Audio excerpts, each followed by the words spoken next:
అమ్మా నమస్తే. నమస్తే అమ్మ జయలక్ష్మి. అమ్మా, కళలో ఏం కనిపిస్తే మంచిది, ఏం కనిపిస్తే దాన్ని మనం చెడుగా భావించాలి? ఈ కళలకు సంబంధించి చాలా గొప్ప శాస్త్రమే ఉందమ్మా. మన ఋషులు రాసినవి ఉన్నాయి, సిగ్మండ్ ఫ్రాయిడ్ వాళ్ళు రాసినటువంటివి ఉన్నాయి. వాటిల్లో చెప్పిందంతా చూడాలంటే ఆ శాస్త్రం అంతా చదవాలి. శాస్త్రం అంతా చదివేంత ఓపిక తీరిక, దాన్ని నిత్యం ఎవరికి ఏం కళలు వచ్చాయి, దీని ఏది మంచి ఏది చెడు అని చెప్పేటటువంటి ఒక ప్రత్యేకంగా కూర్చుని చేసే పని కాదు కనుక చదవలేదు. కానీ ఎటువంటి కళలు వస్తే ఎటువంటి ఫలితాలు ఉంటాయి అన్నది ఫలితాంశంగా రామాయణంలో చెప్పింది ఏమున్నాయో అవి మాత్రం చెప్పగలుగుతాను నేను. రామాయణంలో కూడా రామాయణంలో ఉన్నాయి. కానీ అమ్మ, రామాయణంలో స్ఫురించని అంశం లేదని కదమ్మా. ఆయన వాల్మీకి మహర్షి స్పృశించనటువంటి అంశం అన్నది లేదమ్మా. అన్ని విషయాలు ఉన్నాయి. అప్పుడు ఉన్నటువంటి నాగరికత, ఆ నాగరికతలో ఎన్ని శాస్త్రాలు ఉన్నాయి, ఆ శాస్త్ర విషయాలు ఏమున్నాయి, అందులో చాలా మందికి అన్ని తెలుసు. పైగా చదువుకునే వాళ్ళు కూడా అందరికీ తెలిసి కూడా ఉండేవి. అంటే ఏ అంశం గురించి మాట్లాడినా ముఖ్యంగా మీరు రామాయణంలో నుంచి ఎగ్జాంపుల్ తీసుకొని చెప్తూ ఉంటారు. అన్ని ఉన్నాయి. అది ఒక కల్పవృక్షం అమ్మా. నువ్వు ఒక దాని పేరు చెప్పు, అందులో కనపడుతుంది దానికి సంబంధించిన విషయం. బాబా, అద్భుతమైన గ్రంథం. ఇప్పుడు కళలు, దశరథుడు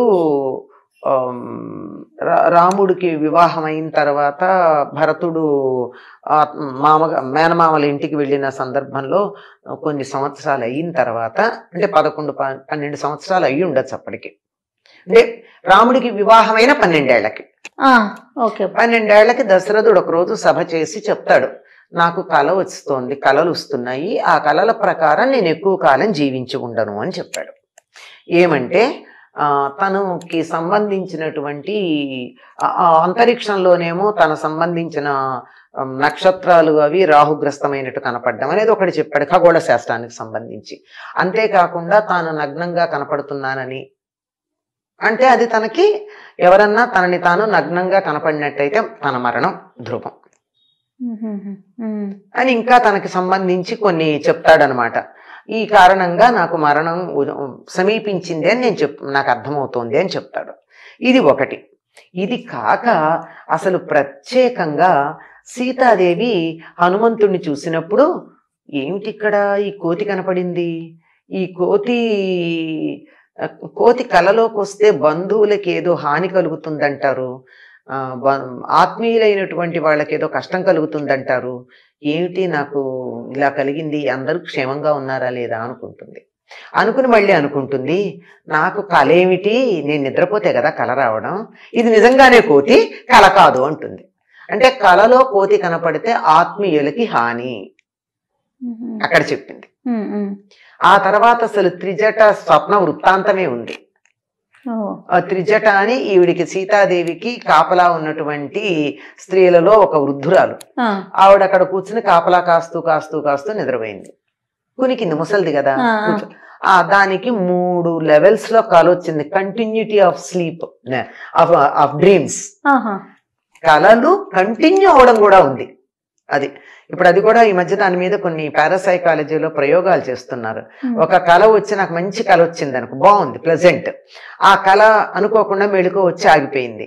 ఆగిపోతే అది కంటిన్యూ కావాలి, అదే కళ కంటిన్యూ కావాలంటే దాన్ని కంటిన్యూ చేసుకునే ఒక టెక్నిక్ కూడా ఉందిట సైకాలజీలో. అద్భుతం కదమ్మా. అద్భుతమా? ఎందుకు వచ్చింది విషయం బాగుంది, కానీ అసలు కళ్ళే రాకుండా హాయిగా నిద్రపోతే ఎంత బాగుండు. అలా ఉంటుందా కదమ్మా? ఒక్కొక్క రోజు అసలు ఏం గుర్తుండదు, అసలు కళలు ఉండవమ్మా. కొంతమందికి విపరీతమైనటువంటి మానసికమైన కార్యక్రమాలు నడుస్తూ ఉన్నప్పుడు మాత్రమే, యాక్టివిటీ ఉంటే మాత్రమే కళలు వస్తాయి. లేకపోతే హాయిగా ఏదో ఏనుగులు తొక్కినా తెలియనట్టు, పిడుగుపడ్డా తెలియనట్టు పడుకున్నారంటారే, అట్లా పడుకోవడం నిజమైనటువంటి శారీరక మానసికమైనటువంటి అద్భుతమైన విశ్రాంతి లభ్యమవుతుంది దానికి. ఆవిడ చెప్తుంది 3 రకాల కళలు చెప్తుంది. ఒకటి ఏమిటంటే, రాముడు ముందు ఇది 1000 హంసలు మోస్తున్న పల్లకీలో వస్తున్నట్టు, సీతాదేవేమో చంద్రుణ్ణి సూర్యుణ్ణి ఇలా చేతులతో తడుముతున్నట్టు, అట్లా. అలాగే తెల్లని ఎద్దులు కట్టినటువంటి రథంలో వస్తున్నట్టు, ఆ తరువాత ఏనుగు మీద, తెల్లని ఏనుగు మీద వస్తున్నట్టు, ఇలా కళలు వచ్చాయి అంటుంది. అంటే 3 లెవెల్స్ ఈవిడికి వచ్చింది. ఈ 3 కూడా శుభం. తెల్లని వస్తువులు వస్తే శుభం, తెల్లని ఎడ్లు ఆబోతులు అవి వస్తే శుభం, తెల్ల ఏనుగు వస్తే శుభం, ఈ తెల్ల హంసలు శుభం. ఈ తెల్ల ఏనుగు అన్నది మనకి బుద్ధుడి చరిత్రలో కూడా కనపడుతుంది.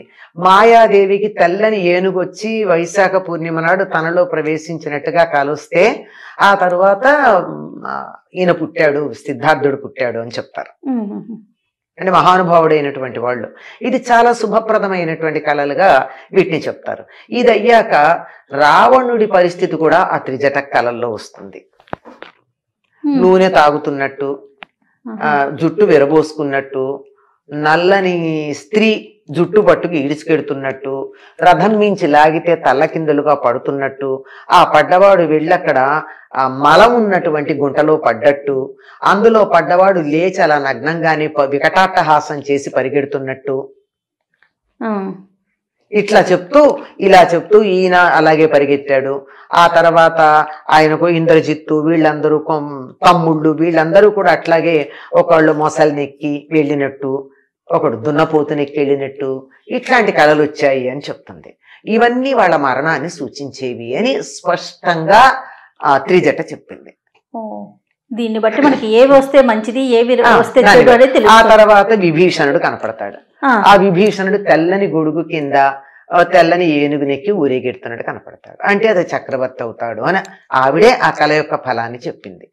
అంటే తెల్లని వస్తువులు శుభం, ఏనుగలు మంచి, ఎడ్లు ఆవులు హంసలు శుభం, దున్నపోతులు అంటే దాంతోపాటు గేదెలు కూడా అవి ఉంటాయి, అవి నల్లగా ఉండేటటువంటివి, మలము, నూనె, జుట్టు విరబోసుకున్నట్టు, ఇవన్నీ కూడా చెడు. నగ్నంగా ఉన్నట్టు, నగ్నంగా కనపడకూడదు, ఇలాంటివన్నీ మరణాన్ని సూచించేవి అని. కోతి కనపడితే బంధువులకు ఆపద నాశం కదా, ఆపదలు కలుగుతాయని. ఇట్లాంటివి మనకి ఈ కళల తాలూకా ఫలాలు కూడా చెప్పడం జరిగింది కనుక ఇవి జరిగినవి. అందువల్ల ఎటువంటి కళలు వస్తే బాగుంటుంది, ఎటువంటివి అని. అయితే కళల గురించి చెప్పేటప్పుడు ఏం చెప్తారంటే, వైద్యులు చెప్పేది ఏమిటంటే మనం తిన్న ఆహారాన్ని బట్టి దానికి ఫలం ఉంటుంది అన్నారు కళలకి. ఇప్పుడు స్వప్న శాస్త్రం గురించి చెప్పేటప్పుడు ఆరోగ్యకరంగా ఉన్నటువంటి వ్యక్తి సాయంకాలం భోజనం చేసిన తర్వాత 3 గంటల వ్యవధానం ఇచ్చి పడుకుంటే, పడుకున్న తర్వాత చాలాసేపటి తర్వాత వచ్చేటటువంటి కళ కంటే రాత్రి 12, 3, 4 మధ్యలో వచ్చేటటువంటి కళలకే ఫలితం ఉంటుంది. పడుకోగానే వచ్చింది, అవతల టీవీ పెడుతుంటే టీవీ సౌండ్ వినపడుతుండగా నాకు దానికి సంబంధించిన కళ వస్తే దానికి ఏం ఫలితం ఉండదు. గాఢంగా నిద్ర పట్టినప్పుడు వచ్చేది. అలా ఆ గాఢంగా నిద్ర పట్టకుండా వచ్చే వాటిల్లో కళలే ఉంటాయండి, కలవరింతలే ఉంటాయి.